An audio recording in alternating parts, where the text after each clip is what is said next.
Prior to beginning the activity, please be sure to review the faculty information and disclosure statements, as well as the learning objectives. After listening to the activity, complete the post-test by clicking the Earn Credit link in the episode description. Downloadable slides and resources are also available. The following presentation is copyrighted by Medscape. No use, broadcast, or recording of this presentation or any part thereof is permitted without the written authorization of Medscape. The following presentation is part of a certified educational activity provided by Medscape Education and supported by an independent educational grant from Arginex.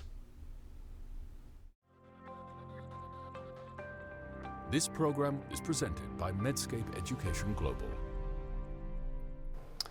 Hi everyone, I'm Jeffrey Allen. I'm a neurologist from Minnesota. Welcome to this program titled Chronic Inflammatory Demyelinating Polyneuropathy, How Insights from Disease Biology Inform Novel Treatments.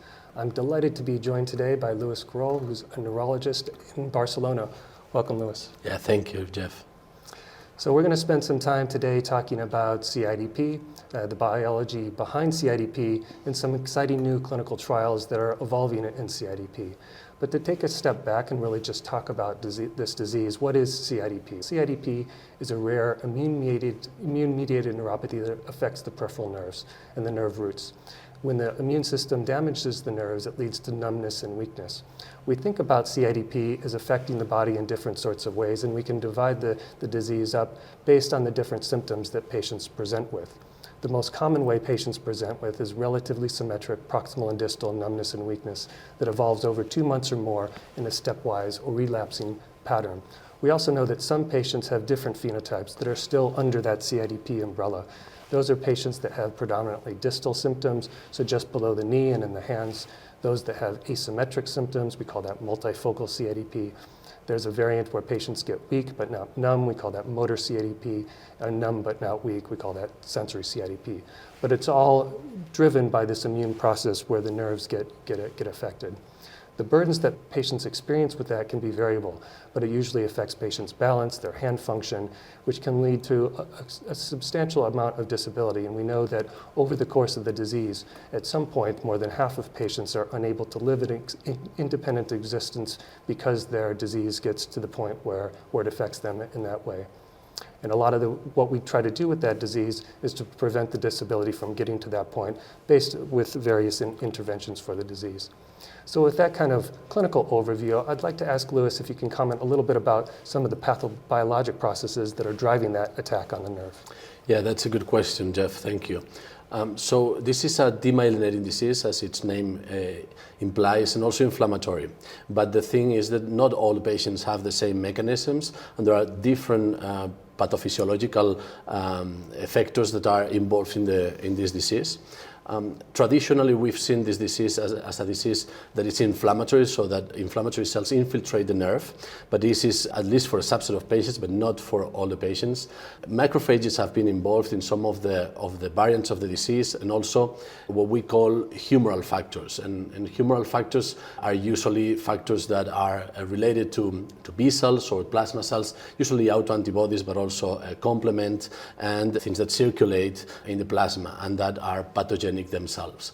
The traditional view that we have is that all these factors interplay between them and that they are all acting to some extent in all patients, but I think we've gone to a different type of view in which a specific subset of patients have a specific predominance of each of these factors involved in CIDP.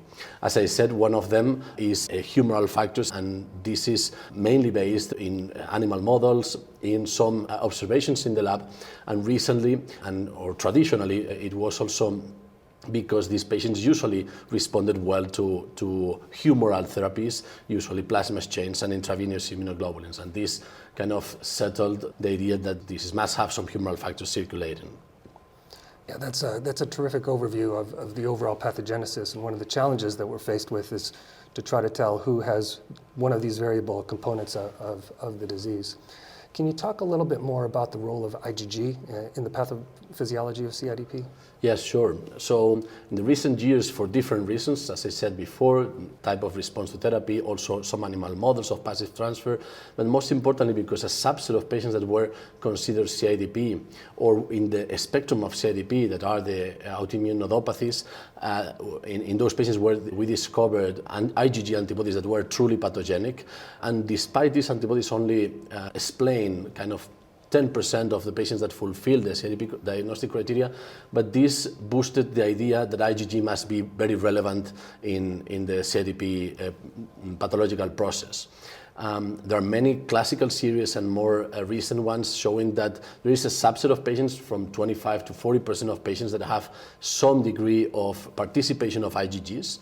And this is something that has been leveraged recently also for therapeutic purposes. Not all patients will have IgG involved probably, but it's clear now, and for the reasons mentioned before, that at least a significant subset of them might have IgG participating in one way or another, very directly or indirectly causing collateral damage. Yeah, that's a great summary. And you're one of the worldwide leading authorities of the autoimmune nodopathies and the IgG4-mediated diseases. Can you comment very briefly on some of the clinical features that might alert us that we're dealing with an autoimmune nodopathy? Yeah, these nodopathies were described 10 years ago, approximately, a little bit more.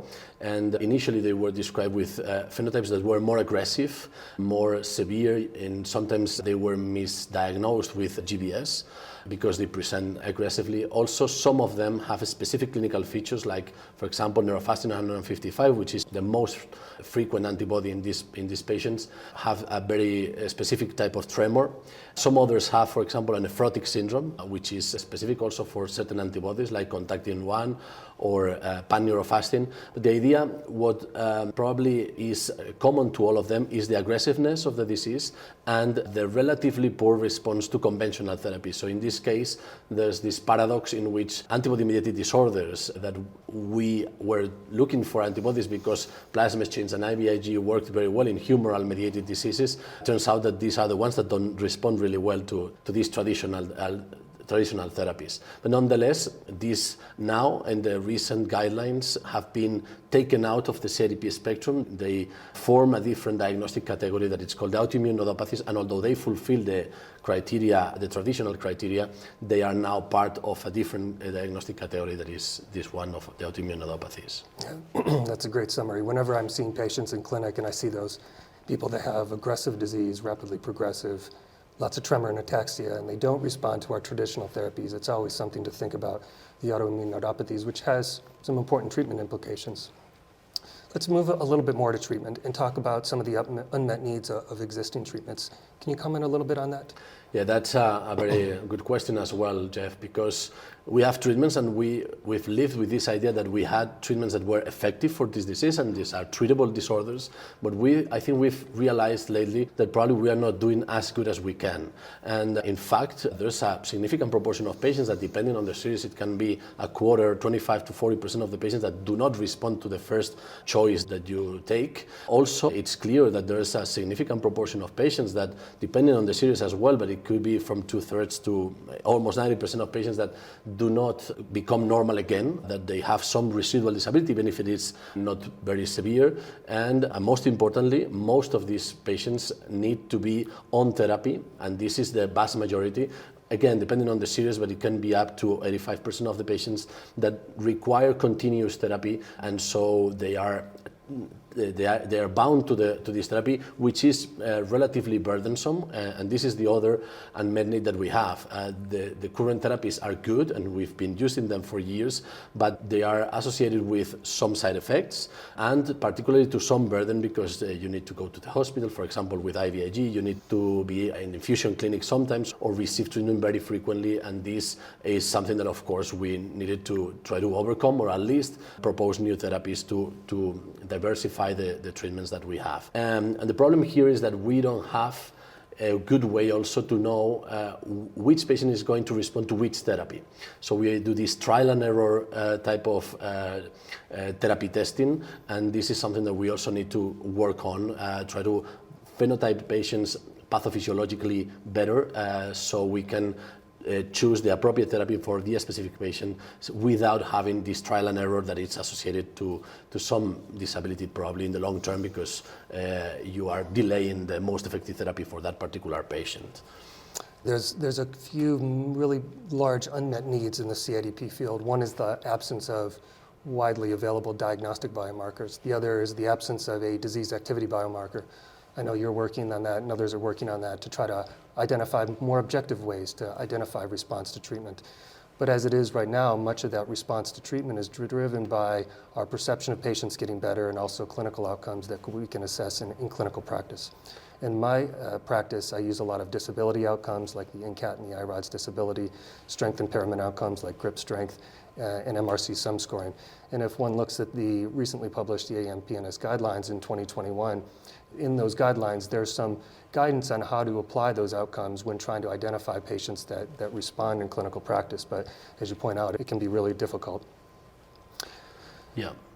So what would you say about these novel ways of assessing the disease activity in this case? So you are quite an expert in these clinical outcome measures, but what about the novel things, autoantibodies, maybe biomarkers? Do you think that they are going to address some of the unmet needs or not? Well, I certainly hope so. And one of the most widely studied biomarkers is neurofilament light chain, which seems to be an important marker of axonal damage, although certainly not specific to peripheral nerve damage. It can happen in CNS damage, peripheral nerve damage of many different types. So it's not a specific marker of axonal damage, but seems to tell us something important about patients, especially early on pre-treatment if they've got more active aggressive disease.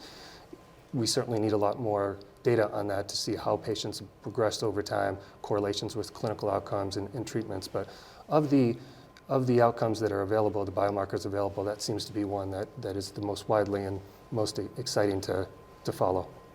Yeah, and as we have all these unmet needs, let's say, are there any things that are new? Are there any new treatments that we are going to have? What is in the pipeline right now? So that's a great question. There's a number of emerging therapies that are very exciting in the CIDP space. And the two classes that we'll talk more about are the FcRn antagonist class or the FcRn blocker class and the complement inhibition class. FcRn is a receptor that's responsible for IgG and antibody recycling. And if we can block that receptor, it kind of shunts all IgG and antibodies into being destroyed. And so by doing so, you not only drive down IgG levels, but you can potentially damage or destroy pathogenic IgG antibodies. There's a couple of IgG or FcRn antagonists that are currently in clinical trials, and those include efgartigimod or rozanoliximab. There's some other compounds that we'll talk about as well, but those are the two drugs that we'll talk about that either have recently completed trials or completed trials that we can talk about. The complement inhibitors are a different class of medications. So complement is a very complex pathway that's responsible for many different things in the body, but essentially it's really important in order to cause inflammation and destruction of things that shouldn't be there. So things activate complement and then complement comes in and destroys things that shouldn't be there. And we know for certain autoimmune diseases when complement is activated that causes inflammation and then organ or end tissue damage. So the different components of the complement system include things like the classical pathway and the lecithin pathway and the alternative pathway. The drugs that we'll mainly talk about are those that block the so-called classical complement pathway. And the one drug that's currently in clinical trials is called riliprubart. And what about rituximab? Because we've said before that autoimmune neuropathies don't respond to conventional therapies. They seem to respond to rituximab, and this has maybe boosted a little bit the interest again on rituximab. Do you think there's a role also for a regular CIDP or? Yeah, so rituximab is of course a CD20 B cell blocker, and it in a very rapidly and potently blocks CD20 cells and B cell production. If we're thinking about diseases that are driven by that type of mechanism, it certainly makes sense. That would be an interesting and important pathway to target.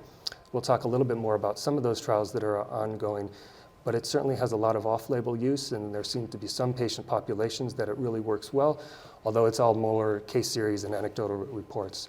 But it's an exciting area also to study that we certainly need more data.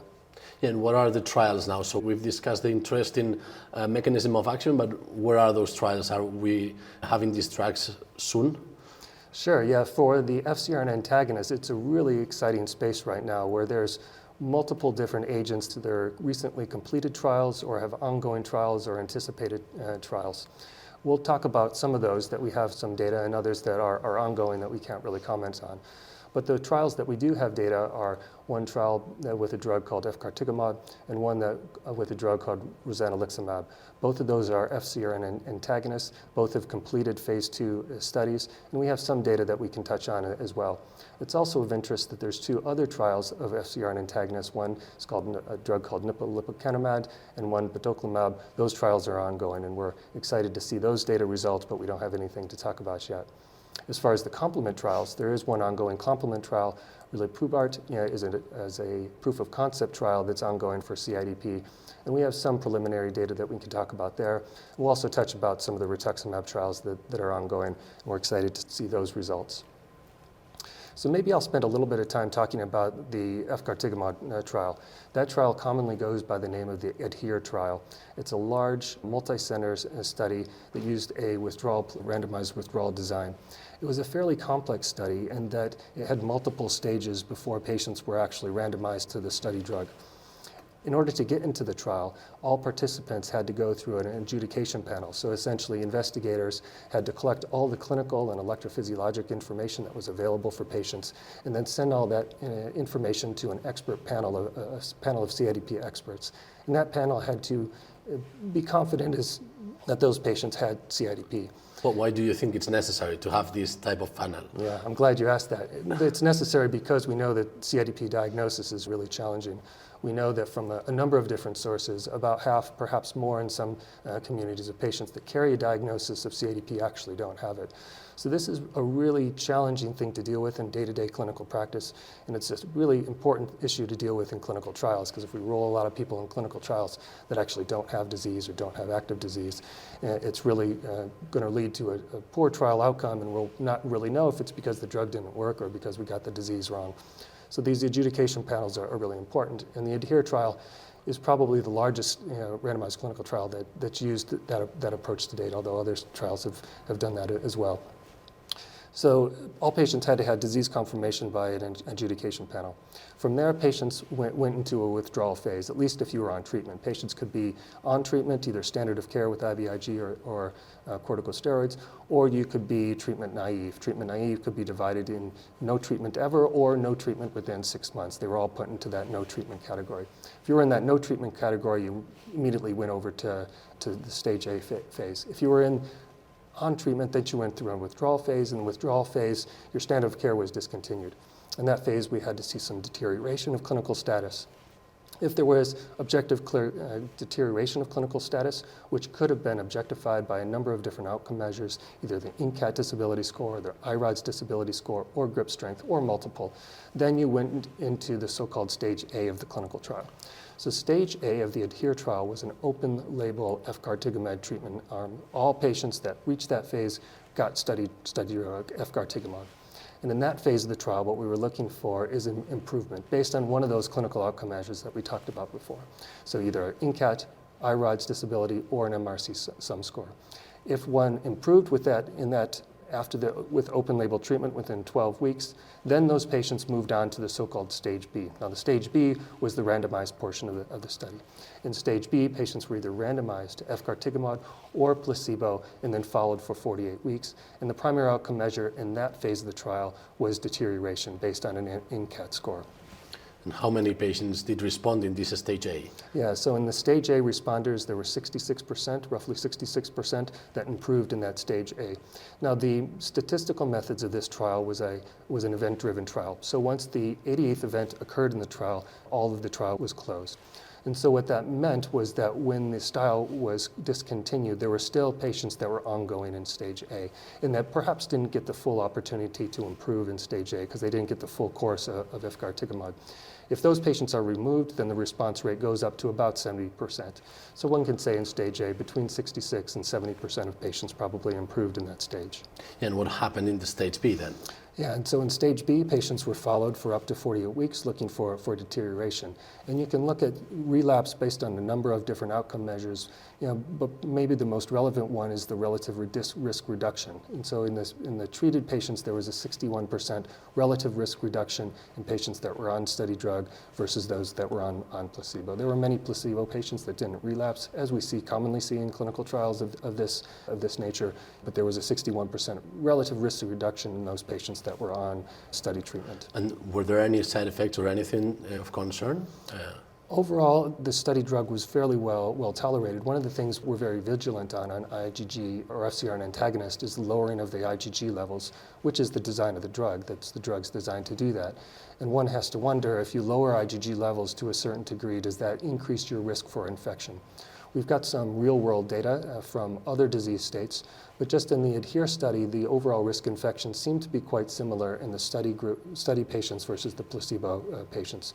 So overall, the drug was relatively well tolerated from an infection standpoint. There were some local side effects from where this is a subcutaneous medication, and so not surprisingly, there are some generally mild local side effects, but from an infection standpoint, seemed to be well tolerated. However, that is something that we'll want to continue to pay close attention to. All right, so we know a lot about from the ADHERE trial, and we're looking forward to the full battery of results from that trial. But maybe you can comment a little bit more about the rozanolixizumab trial.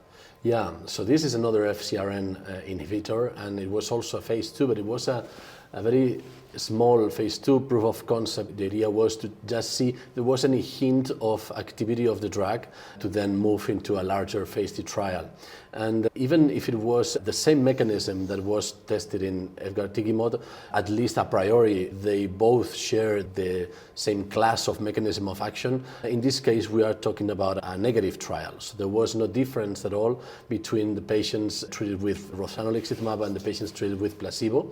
In this case, there was no adjudication committee, there was no running period, or there was no way of, let's say, increasing the amount of patients that might be active, as you just described in the adhere trial, and in fact that can have been critical for this trial that was finally negative, because the relative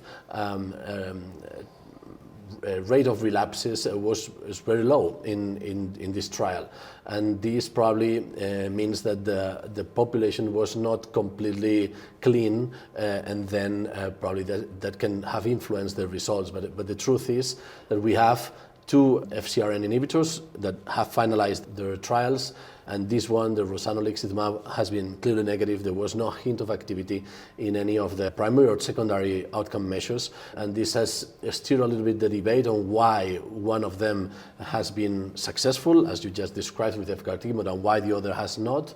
And probably the best explanation that we can come up with is that the design of the trial, also the amount of patients that were included, and the strictness of the selection played a major role in these differences. Yeah, it's an interesting position to be in, because we have these novel therapies, one trial that seemed to show benefit and one different, and as you comment on, there are differences in the trial design and the numbers of patients and patient selection, which may have steered things one way or another. We're certainly looking forward to additional trials with other FcRn antagonists to see where they show.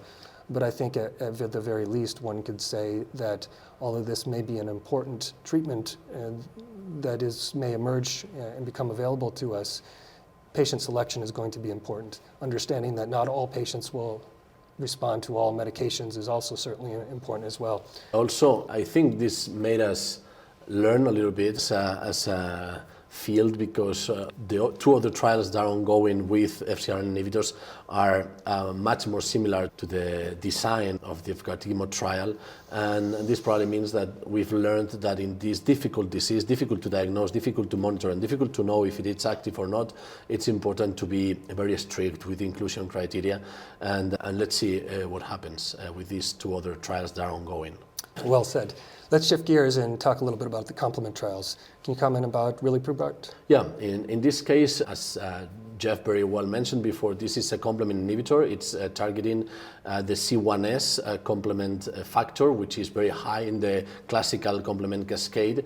And this trial is meant to be a proof of concept type of trial. In this case, it's open label all the way, but it has 3 arms because the idea was to kind of sense if there could be any population that would benefit most of using this drug. A trial in which it is tested in regular CIDP with a standard of care, let's say the population that is included in every trial, and the key endpoint there was absence of relapse when switching from the standard of care to riliprubart. As I said before, this is an open label.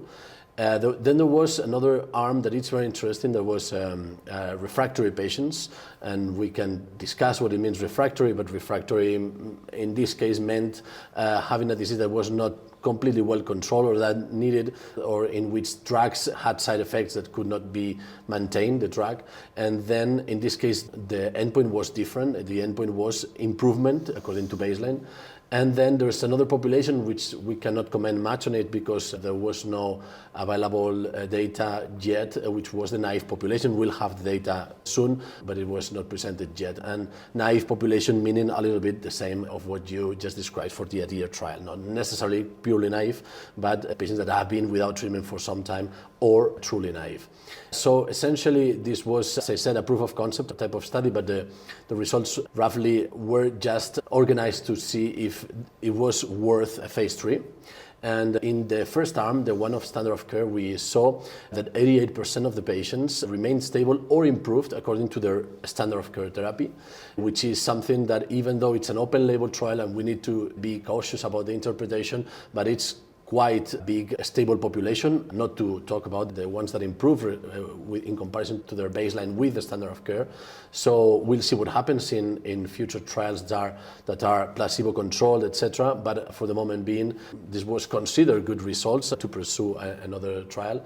And then the other interesting results were of this other arm, the arm of the refractory patients, in which 50% of the refractory patients or patients considered not to have responded optimally to conventional therapies, 50% of them improve in comparison with their baseline. Another important thing in this trial is that for both these arms, for the first time I believe, we have seen that neurofilament light, which is a biomarker that, as you just mentioned, is not completely understood yet in CIDP, but it's something that has been used in many other neurological diseases.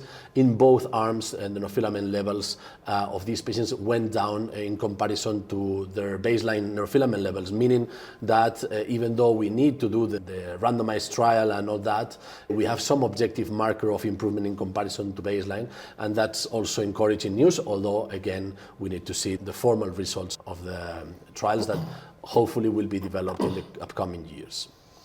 That's a great summary of the riliprubart study, and as we think about new treatments and how they can add to the current landscape, it's nice to see these studies really trying to see attacking some more challenging populations in CIDP, those that maybe haven't had a good response to prior therapies, to see if we can change the way we think about residual deficits or ongoing nerve injuries in CIDP, how we can offer something new to those patients.